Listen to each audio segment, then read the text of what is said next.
여러분은 과학을 믿으시나요? 아니면 미신을 믿으시나요? 보통 이 둘은 물과 기름 같아서 섞일 수가 없죠.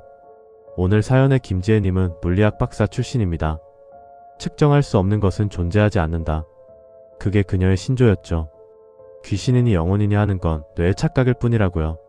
하지만 2011년 2월 15일 안개 자욱한 밤 내비게이션이 인도한 그 길 끝에서 그녀의 견고한 세계는 산산조각이 나고 말았습니다. 그날은 야근을 마치고 집으로 돌아가던 길이었습니다. 2011년 2월 15일 화요일 평소 다니던 큰 길이 공사 중이라 저는 내비게이션이 안내하는 낯선 시골길로 핸들을 꺾었습니다. 가로등 하나 없는 산길이었어요. 설상가상으로 안개가 어찌나 짙게 끼었는지 헤드라이트 불빛마저 안개에 먹혀버려서 앞이 하얗게만 보였습니다. 믿을 건 오직 하나, 대시보드 위에서 빛나는 내비게이션 화면뿐이었죠. 그런데 어느 순간부터 승차감이 이상해졌습니다. 분명 아스팔트 도로라고 생각했는데 바퀴 밑에서 자갈 갈리는 소리가 들리는 거예요. 이상하다 싶어 내비를 봤지만 화면 속 화살표는 정상 경로 위에 있었습니다. 내가 예민한가 보다 하고 넘기려는 찰나 기계적인 안내 음성이 들려왔습니다. 잠시 후 좌회전입니다. 이어서 목적지 부근입니다. 안개 너머로 희미하게 꺾이는 길이 보였습니다. 저는 의심 없이 핸들을 왼쪽으로 돌렸습니다. 바로 그 순간이었습니다. 끼! 저는 비명을 지르며 브레이크를 밟았습니다. 안개가 거친 차 바로 코앞, 정말 딱 1m 앞에 도로가 뚝 끊겨 있었습니다. 그리고 그 아랜 헤드라이트 불빛을 받아 번들거리는 시커먼 저수지 물이 넘실대고 있었어요. 조금만 더 밟았으면 차째로 저수지에 처박힐 뻔한 상황이었습니다. 심장이 미친 듯이 뛰기 시작했습니다. 살아야겠다, 나가야겠다는 생각에 급히 후진 기어를 넣었죠. 그런데 조용하던 내비게이션이 다시 입을 열었습니다. 경로를 이탈했습니다. 직진입니다. 직진입니다. 계속 직진하세요. 앞은 낭떠러지와 물인데 기계는 미친 듯이 직진만 강요했습니다. 마치 저를 저 물속으로 밀어 넣으려는 것처럼요. 저는 식은땀을 흘리며 후진으로 그 길을 겨우겨우 빠져나왔습니다. 큰 길로 나와 가로등 불빛을 보고 나서야 겨우 숨이 트이더군요. 너무 무서워서 엄마에게 전화를 걸었습니다. 엄마 목소리를 들으니 긴장이 풀려서 내비가 미쳤었다는 둥, 회사 일이 힘들다는 둥 수다를 떨었죠.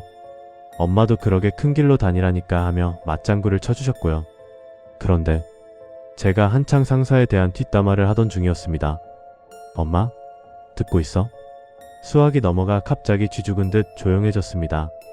분명 통화 시간은 흐르고 있는데 엄마 숨소리조차 안 들리는 거예요. 여보세요? 그때 잡음 섞인 소리와 함께 낯선 여자가 키득거리는 웃음소리가 들렸습니다. 저는 소스라치게 놀라 전화를 끊어버렸죠. 하지만 곧바로 다시 벨이 울렸습니다. 발신자는 엄마. 받으면 안 될 것 같았어요. 손이 덜덜 떨렸습니다. 그러다 무심코 핸드폰 상단을 봤는데 안테나가 하나도 안 뜨는 서비스 불가 지역이었습니다. 통신이 안 터지는데 어떻게 전화가 오지? 그 생각을 하는 순간 전화가 저절로 받아졌습니다. 그리고 차 안가득 아까 그 기계음과는 전혀 다른 축축한 목소리가 울려 퍼졌습니다. 왜 그대로 안 갔어? 왜 내비대로 안 갔어? 저는 비명을 지르며 핸드폰을 집어던졌고 정신없이 엑셀을 밟아 집으로 도망쳤습니다. 집에 와서 엄마에게 따졌지만 엄마는 저랑 통화한 적이 없다고 하셨어요.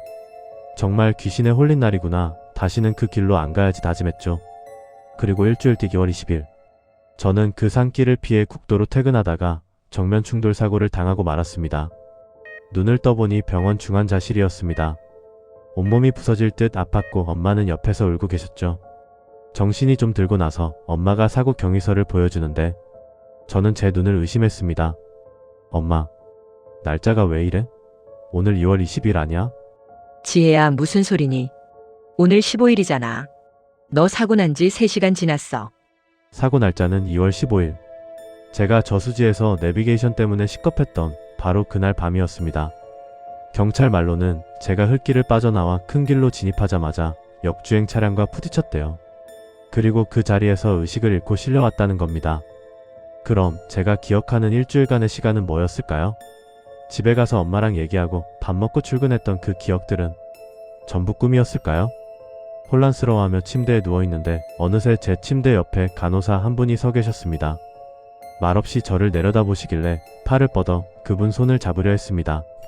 그런데 제 손목을 잡은 그 간호사의 손이 물에 퉁퉁 불어터지고 검게 썩어 문드러져 있었습니다.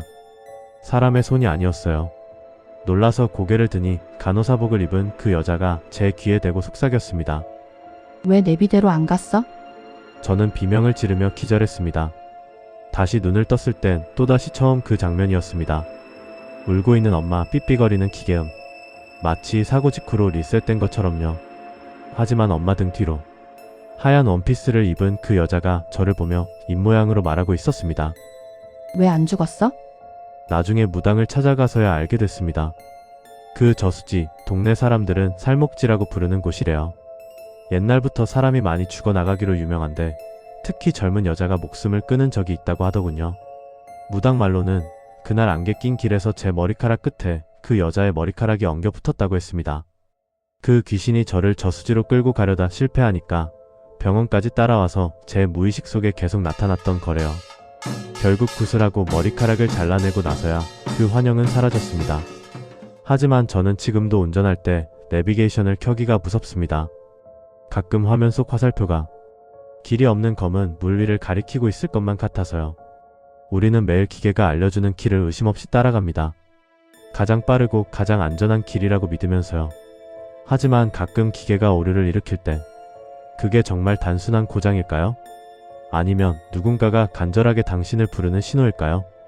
오늘 퇴근길 내비게이션이 갑자기 낯선 길로 안내한다면 한 번쯤은 의심해 보시는 게 좋겠습니다. 그 길 끝에 무엇이 기다리고 있을지는 아무도 모르니까요. 지금까지 스토리왕이었습니다. 안전 운전하세요.